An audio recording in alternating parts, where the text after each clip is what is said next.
বিসমিল্লাহির রহমানির রহিম। তোমাকে পাওয়ার জন্য হে স্বাধীনতা, তোমাকে পাওয়ার জন্য আর কতবার বাঁচতে হবে রক্ত গঙ্গায়, আর কতবার দেখতে হবে সন্তানহারা মায়ের আর্তনাদ। তুমি আসবে বলে হে স্বাধীনতা, শত মায়ের কোল খালি হলো, শত নারীরা বিধবা হলো, শহরের বুকে গুলি চালালো, আবু সাইদের বুকে ঝাঁঝরা হলো।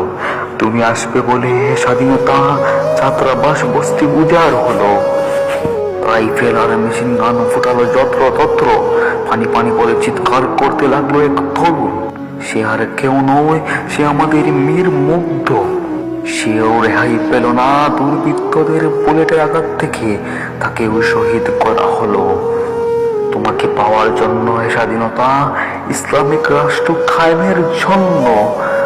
এক তরুণ ইসলামের পক্ষে কথা বলার কারণে, অন্যায়ের বিরুদ্ধে ন্যায়ের পক্ষে কথা বলার কারণে, ইনসাফ প্রতিষ্ঠার জন্য বলিষ্ঠ কণ্ঠে কথা বলার কারণে, স্বৈরাচার মুক্ত বাংলাদেশ করার কথা বলার কারণে, ভারতীয় আধিপত্যবাদের বিরুদ্ধে বজ্র কণ্ঠে কথা বলার কারণে, দুর্নীতিবাজদের বিরুদ্ধে কথা বলার কারণে, চাঁদাবাজদের বিরুদ্ধে কথা বলার কারণে আবারও শহরের বুকে গুলি চল।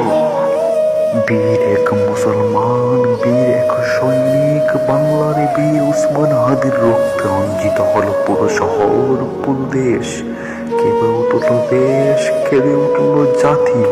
দুর্বৃত্তদের আঘাতে শহীদ হলেন শহীদ উসমান হাদি রহমতুল্লাহ।